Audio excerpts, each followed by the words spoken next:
todos y bienvenidos a Lunas Tenebrosas, donde leyendas, historias y el misterio campan a sus anchas. Como ya sabéis, estamos en el mes de marzo, el mes donde está el 8M, el 8 de marzo, el Día de la Mujer, y en este canal traemos a mujeres asesinas, en un intento de demostrar que la maldad no es solo algo relacionado con el hombre, sino también con la mujer, debido a cómo se está tornando el feminismo en estos últimos años. Abandonada por sus padres, golpeada por su abuela y violada por su abuelo, Aileen Wuornos tuvo una vida muy tumultuosa, entrando y saliendo de la cárcel por prostitución y otros delitos menores. Pero en 1989, luego de un intento de violación, algo explotó en su interior y en menos de un año asesinó a 7 hombres. Los testigos la describieron como una mujer vestida totalmente de negro y los medios la comenzaron a llamar la Mujer Araña, aunque también tuvo otros sobrenombres. Si os gusta el vídeo, dadle un me gusta, comentad lo que os ha parecido y suscribiros a mi canal. Dicho todo esto, comencemos. Aileen Wuornos nació con el nombre de Aileen Carol Pittman el 29 de febrero de 1956 en Rochester, Michigan. Su padre, a quien nunca llegó a conocer, era un pederasta que pasó tiempo en hospitales psiquiátricos de Kansas y Michigan. En 1969, su padre se suicidó ahorcándose mientras se encontraba cumpliendo una condena en una cárcel de Kansas. La madre de Wuornos se casó con Pittman cuando tenía 15 años y tuvo con él 2 hijos. El hermano mayor de Aileen, llamado Kate, nació en 1955. Diane se divorció de Pittman menos de 2 años después de haberse casado, pocos meses antes de que su hija llegara a nacer. Diane, la madre, decidió iniciar una nueva vida lejos e indudablemente sin sus hijos. En 1960 se los dejó a sus padres, Laurie y Brita Wuornos, 2 inmigrantes finlandeses que los adoptaron legalmente y les dieron su apellido. Ambos los criaron en Troy, Michigan. Para los chicos fue cambiar un infierno por otro. Su abuelo abusó física y sexualmente de Aileen en su niñez, en su habitación o en cualquier otro lugar de la casa, mientras golpeaba a su hermano Kate. Y su abuela, que era una adicta al alcohol, los golpeaba con un cinturón o con una escoba. A la edad de 12 años, Aileen y su hermano Kate descubrieron que Laurie y Brita no eran sus padres biológicos, sino que realmente eran sus abuelos. Fue algo que dejó en shock a Aileen en su momento. Poco a poco, su falta de autoestima y la necesidad de afecto le harían caer en los brazos de cualquiera que se pusiera por delante. El sexo comenzó a formar parte de su vida y, desde los 11 años, utilizaría su cuerpo como moneda de cambio, con el que obtener cigarrillos, dinero y cariño. Incluso llegó a mantener relaciones sexuales con su propio hermano desde muy joven. A los 15 años se quedó embarazada. Durante el embarazo fue enviada a una casa de maternidad en Detroit, donde dio a luz a su hijo el 23 de marzo de 1971 y fue desterrada de su casa y repudiada por su comunidad. El hijo de Aileen fue dado en adopción poco tiempo después. No volvió a la casa de sus abuelos, ya que había sido expulsada de su hogar, y comenzó a vivir en un auto abandonado en el bosque. Aileen se convirtió entonces en una prostituta errante, solitaria y conflictiva que buscaba la vida en la carretera. Su temperamento irascible y subversivo comenzó a pasarle factura en más de una ocasión. Cometía todo tipo de delitos, como alteración del orden público, agresión, uso de armas, conducción sin carnet, entre otros. Tampoco acudía cuando era solicitada por la policía o por la justicia. Cuando la encontraron, la internaron en una casa para madres solteras y, como era menor, quedó bajo la custodia del Estado, que la obligó a ir a la escuela. Su perfil psicológico tocaba todos los vértices del trastorno. Además de haber sufrido abusos incestuosos, prostituirse y delinquir constantemente y sin remisión, su cordura se consumía entre grandes cantidades de alcohol y drogas. Su tendencia autodestructiva le llevó incluso a intentar suicidarse en varias ocasiones y a numerosos episodios de esquizofrenia. Brita Wuornos acabó muriendo en julio de 1971, oficialmente de fallo hepático, aunque más tarde la madre de Aileen, Diane, acusó a Laurie, su padre, de haberla matado. Después de la muerte de su abuela, Wuornos y su hermano se convirtieron en pupilos de la corte. Ella volvió a trabajar como prostituta, aunque todavía se encontraba en la escuela. En 1974, Aileen Wuornos alcanzó la mayoría de edad y, liberada de la tutela estatal, emprendió una existencia de vagabunda. Viajaba a dedo, dormía donde podía y conseguía dinero prostituyéndose en la calle. No se presentaba como Aileen, sino con el alias de Sandra Gresh. Con ese nombre fue detenida por primera vez en mayo de 1974 en Jefferson, Colorado, conducir alcoholizada, por desorden público y por disparar a al aire desde un vehículo en movimiento con una pistola del calibre 22. La liberaron bajo fianza y cuando comenzó el juicio no se llegó a presentar. Se había esfumado. Su abuelo Laurie murió en 1976. Volvió a Michigan, donde siguió con la misma existencia casi errante hasta que fue detenida el 13 de julio de 1976 por arrojarle una bola de billar y acertar en la cabeza a un camarero de un bar. La policía comprobó que tenía algunas órdenes de detención pendientes por manejar borracha y la multó con $105. El 17 de julio de 1976 murió su hermano Kate de cáncer de esófago y Burnos obtuvo unos $10,000 de su seguro de vida. Burnos pagó los $105 de multa después de haber cobrado el seguro el 4 de agosto de 1976 y dentro de los 2 meses restantes gastó el dinero en lujos, incluido un nuevo automóvil que más tarde acabó destruyendo. Finalmente se acabó yendo de la ciudad. A finales de septiembre hizo autostop hasta Florida, donde alquiló un departamento y llevó la vida que el dinero fresco le permitía. Se vestía bien y frecuentaba buenos restaurantes. Así conoció a su único marido. Lewis Fell tenía 76 años, era presidente del Club Náutico de Florida, vivía en una casa enorme y era dueño de un yacht. Aileen tenía 20 y no le habló en absoluto de su oscuro pasado. Tampoco a Fell parecía importarle, pues le propuso casarse a los 2 meses de conocerse. La boda fue todo un acontecimiento, cubierto incluso por los periodistas de sociedad de los diarios de la ciudad. El problema era que Aileen se aburría con Fell y no toleraba sus reuniones sociales ni los días en el club náutico. No llevaba 3 meses de casada y ya dejaba solo a Fell para frecuentar los bares de la ciudad y divertirse a su manera. Y las maneras de Aileen no eran las mejores. Al poco tiempo la detuvieron por agresión cuando estaba borracha en un boliche de mala muerte. Lewis Fell pagó la fianza esa misma noche y la llevó a casa, donde Aileen se derrumbó en la cama totalmente borracha. A la mañana siguiente el hombre intentó reprocharle el hecho, pero no alcanzó a decir mucho. Su joven esposa empuñó una caña de pescar que estaba en la habitación y lo golpeó como su abuela hacía con ella, con saña y por todo el cuerpo. Menos de 6 meses después de la boda, Lewis Fell pidió la anulación del matrimonio y logró una orden de restricción contra Aileen, que no podía acercarse a menos de 300 metros de la casa. Aileen pasó los siguientes 10 años entrando y saliendo de la cárcel en diferentes estados y por todo tipo de delito. El 20 de mayo de 1981, Aileen fue detenida en Edgewater, en Florida, por robo a mano armada. Fue consecuentemente condenada a prisión el 4 de mayo de 1982 y puesta en libertad el 30 de junio de 1983. El 1 de mayo de 1984 fue condenada por intentar pasar cheques falsificados en un banco de Key West. El 30 de noviembre de 1985 fue mencionada como sospechosa en el robo de una pistola y municiones en el condado de Pasco. En ese momento, Aileen había comenzado a tomar prestado el alias de Lori Christine Grody, que era el nombre de su tía en Michigan. 11 días más tarde, en diciembre de 1985,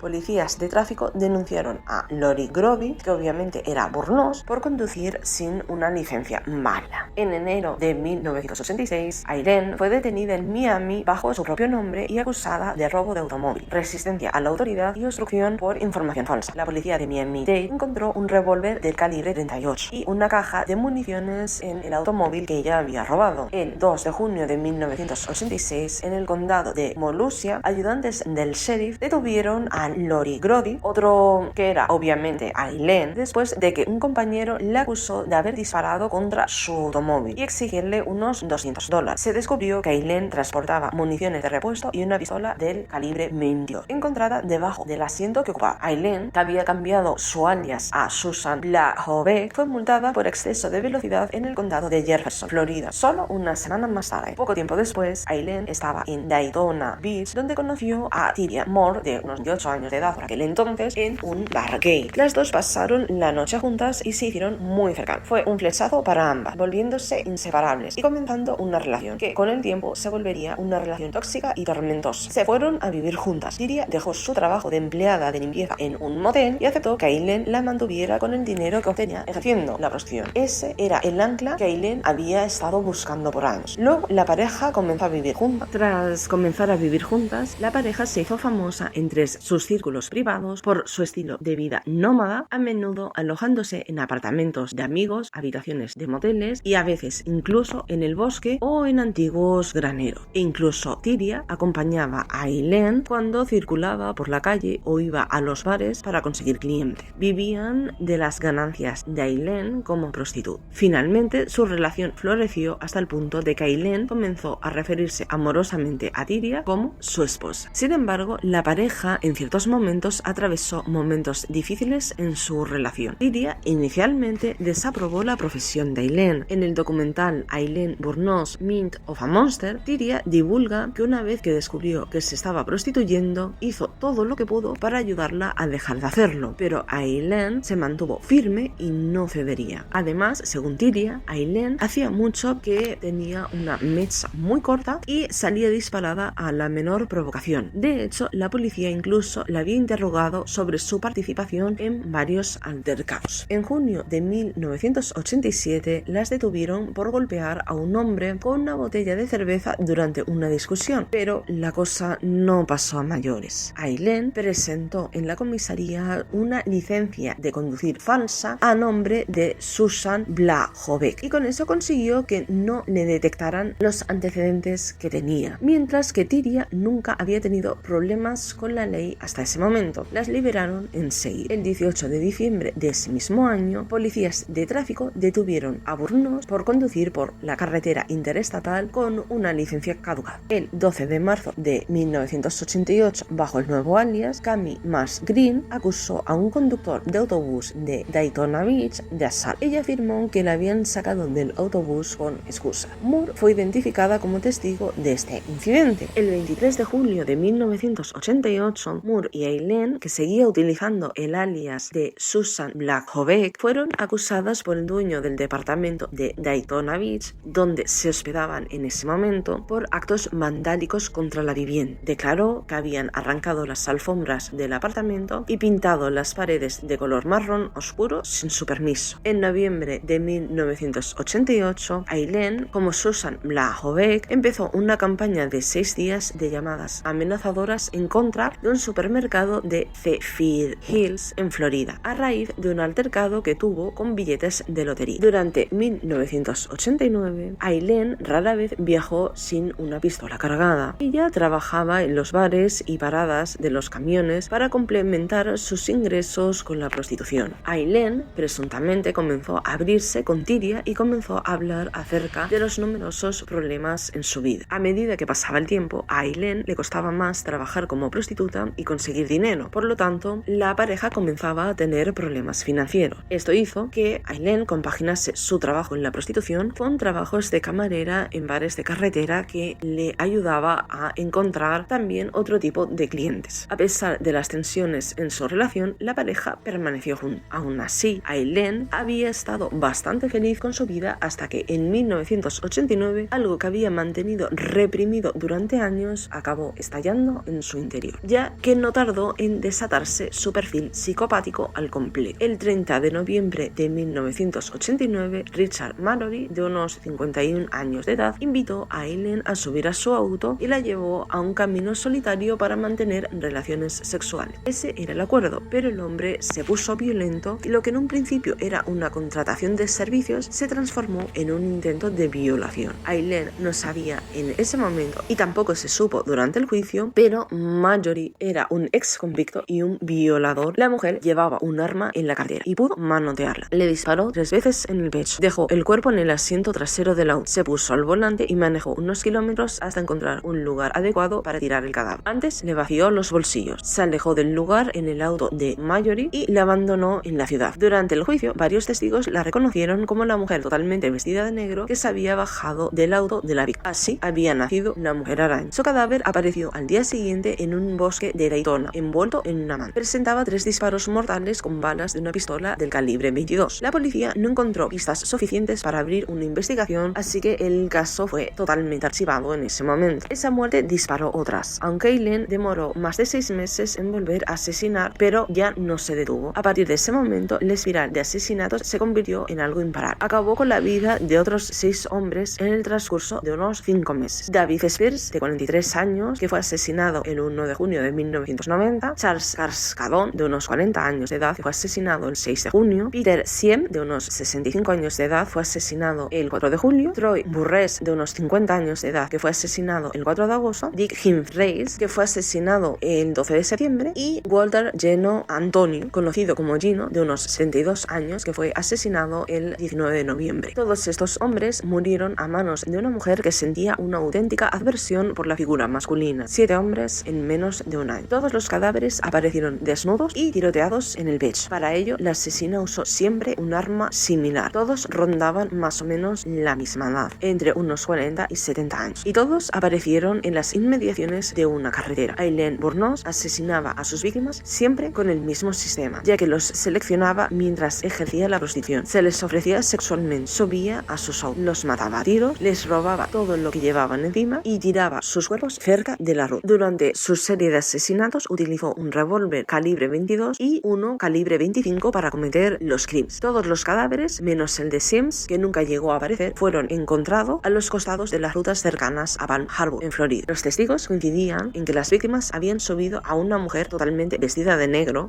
a la que habían nombrado, como ya hemos dicho, la mujer araña. Estos crímenes también le valieron el título de la asesina de la carretera o la asesina de Florida. Por otra parte, el primer asesinato cometido por Aileen puso a prueba una vez más la relación con Tyria, cuando una noche Aileen le confesó a esta que en defensa propia había asesinado a un hombre llamado Richard Mallory, que intentó violarla. Tyria, horrorizada y temerosa de no tener más remedio que entregar a Aileen a la policía, le pidió por favor que se guardara el resto de los detalles para sí misma. Pero después de que Aileen adquirió el hábito de traer artículos que no eran de ella, Tyria pronto comenzó a sospechar que el asesinato de Richard no fue un hecho aislado y que Aileen estaba robando a los hombres que ella asesinaba. A falta de otro recurso, la pareja finalmente comenzó a empeñar las posesiones robadas de los hombres que Aileen iba matando. Aileen cometió el error de no deshacerse rápido del auto de su última víctima. Por el contrario, invitó a Tyria a dar un paseo que tuvo un muy mal final. Las dos mujeres bajaron del auto, Aileen con una herida sangrante en la cabeza, y ambas rechazaron la ayuda de los transeúntes y se escaparon a pie. Esto extrañó demasiado a todos aquellos transeúntes que habían observado el accidente y finalmente acabaron llamando a la policía. Al principio la policía andaba bastante despistada, pero pronto comprobaron que todos los homicidios tenían el mismo autor, que el coche accidentado pertenecía a una de las víctimas, la última de estas, y tras recabar testimonios y pistas, el FBI comenzó a sospechar que detrás de los crímenes había una o dos mujeres con el perfil de un asesino en serie, pero sin un móvil claro hasta ese momento, y los testigos describieron a la policía a una mujer vestida totalmente de negro. El retrato robot de ambas mujeres resultó clave en la investigación. Varias llamadas telefónicas dirigieron a la policía hacia Aileen Wuornos y hacia su pareja, una mujer llamada Tyria Moore. Para entonces ya había aparecido el cadáver de Antonio, conocido como Gino. No quedaron dudas, la mujer de negro era la mujer araña. Aunque habían escapado juntas, esa misma noche las dos mujeres se separaron. Moore se escapó a Pensilvania y se refugió en casa de su hermana. Se comunicaba con Aileen por teléfono, pero no sabía dónde estaba ella. La policía localizó a Tyria, la detuvo y le hizo una propuesta que ella no pudo rechazar. La habían acusado por el robo del coche accidentado, pero la policía le daría inmunidad si ayudaba a detener a Aileen y declaraba en contra en el juicio. Asustada por el contacto de las autoridades, Moore se desmoronó y estuvo de acuerdo. Le contó a la policía una terrible historia, ya que declaró que su pareja Aileen había asesinado a varios hombres, a los que posteriormente les había robado para comprarle lujosos regalos. Y no solo mostró aquellos regalos, sino también algunas pertenencias de las víctimas. La policía le proporcionó una habitación en un motel de Florida. Desde allí escribió una carta a Wuornos, que en esos momentos se encontraba en custodia por una violación de libertad condicional. Después de numerosas llamadas y de que Moore tratara de suicidarse, Wuornos cedió y dijo: tú haz lo que tengas que hacer, no dejaré que vayas a la cárcel, si he de confesar, lo haré. En la siguiente llamada telefónica, Tyria Moore le propuso un encuentro a Aileen. Cuando esta acudió a la cita, la policía estaba esperando. Aileen no se resistió. Unos días después, los investigadores permitieron que las dos mujeres se reunieran. Le reprochó con dureza que Tyria lo hubiese entregado, pero también le dijo que no había dejado de creerla y mantuvo la decisión de confesar. La asesina en serie cumplió con su palabra. El 16 de enero de 1991 hizo una confesión completa y desligó a Tyria de los asesinatos. En el juicio declaró que en el caso del primer crimen había sido en defensa propia porque Mallory intentó violarla. Fui violada, fui torturada. Tenían el volante y tenían la imagen del volante con los arañazos. Estaba roto. Esa es la prueba de que yo estaba atada al volante. No puedo creer que esto haya sucedido, llegó a decir. Por otra parte, en el juicio, Tyria testificó contra su exnovia y reveló que Aileen le había confesado el asesinato de su primera víctima, Richard Mallory. La condenaron a muerte por 6 de los crímenes. No fue juzgada por el asesinato de Peter Sims, porque si bien había aparecido su auto con restos de sangre, nunca se encontró el cadáver. Los tribunales nunca concedieron dieron importancia a sus declaraciones sobre haber sido víctima de abuso y violación y mantuvieron su condena. Después del juicio, la mujer araña recibió golpes que le dolieron mucho más que las condenas. Tiri Moore, además de declarar en su contra ante el jurado, vendió los derechos de su historia con Aileen para que publicaran un libro. También cobró miles de dólares a cambio de entrevistas exclusivas. En noviembre de 1992, Michelle Gillen, reportero de Dateline NBC, descubrió que Mallory había cumplido 10 años por violación en otro estado. El juez se negó a permitir que esto fuera admitido como evidencia en los tribunales y Albornoz nunca pudo tener un nuevo juicio. El 31 de marzo de 1992, Aileen invocó nolo contendere por los asesinatos de Dick Humphreys, Troy Burress y David Spears, diciendo que quería estar bien con Dios. Como bien se sabe, en Estados Unidos se da la situación de aquellos que se acaban obsesionando con un asesino en serie. Es lo que pasó a Arlene Prale y a su marido. Finalmente, durante el juicio, fue adoptada por Arlene Prale y su marido, después de que ésta hubiera tenido un sueño en el que se le dijo que cuidara a Aileen. Según Arlene, Jesús le dijo que escribiera a Aileen y así lo hizo. Lo que Aileen no sabía en ese momento era que Arlene estaba pidiendo dinero por las entrevistas, incluso una con Nick Broomfield, quien le pagó unos $10,000.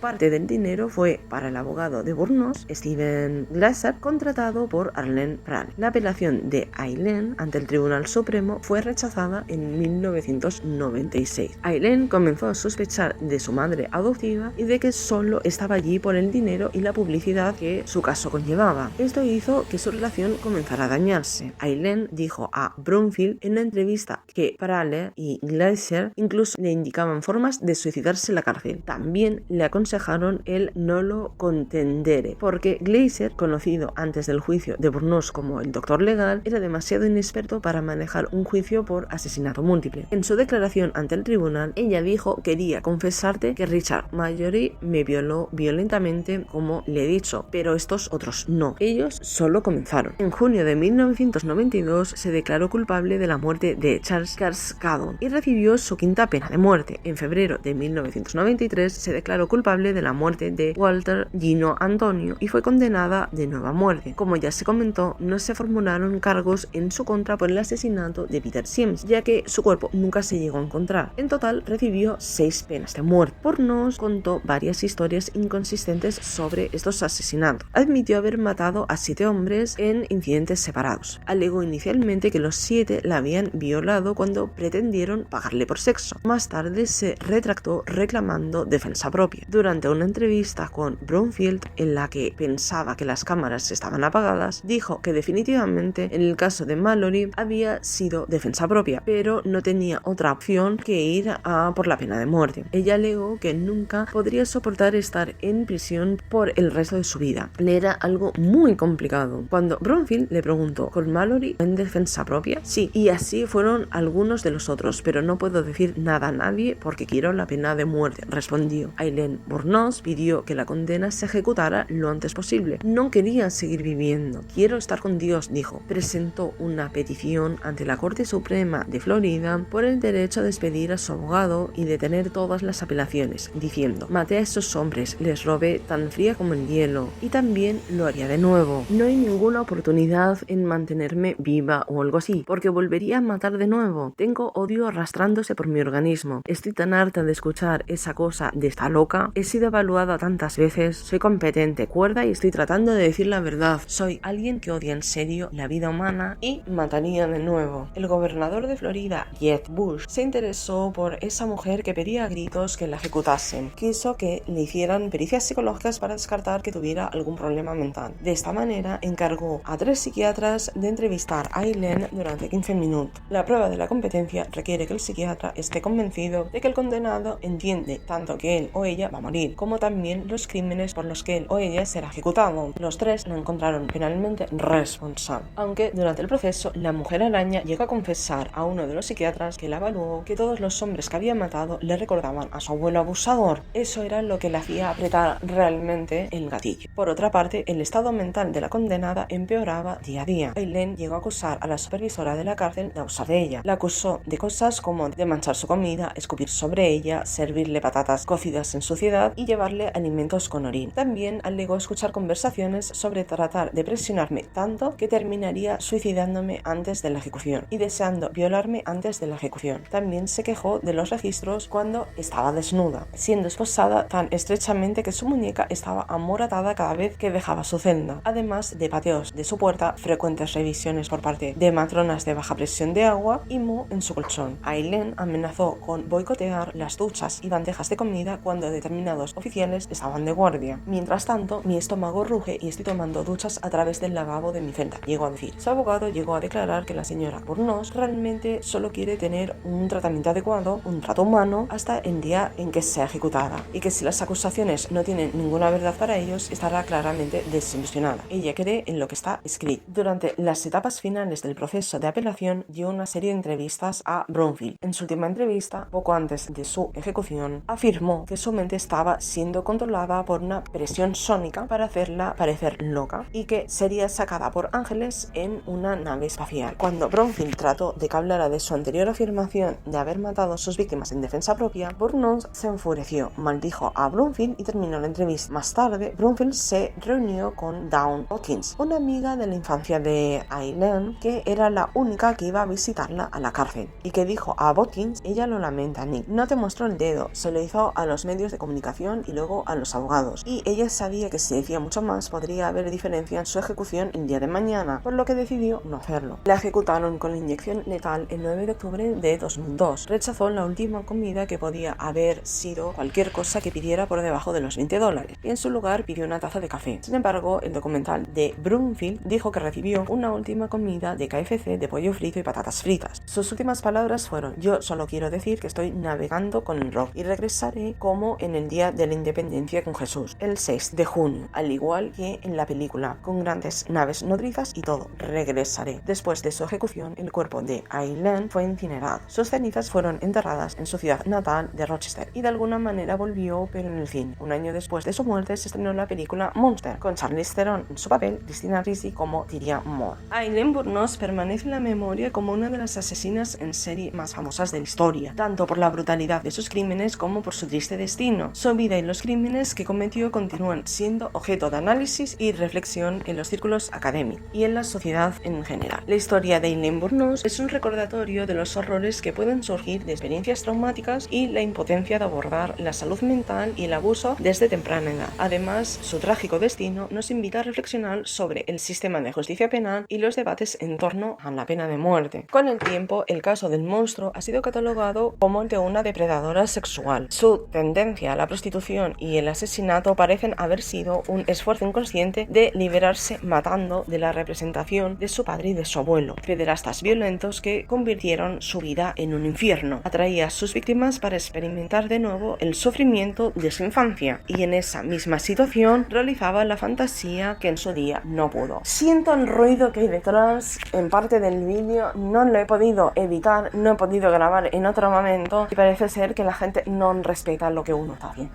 Dicho esto, espero que os haya gustado el vídeo, espero que lo hayáis disfrutado y espero que comentéis lo que pensáis sobre este caso, que realmente es bastante conocido y que, bueno, está en nuestras mentes no solo por lo sucedido, sino por la película que salió justo después de la muerte de Aileen. Muchas gracias por todo y hasta la próxima.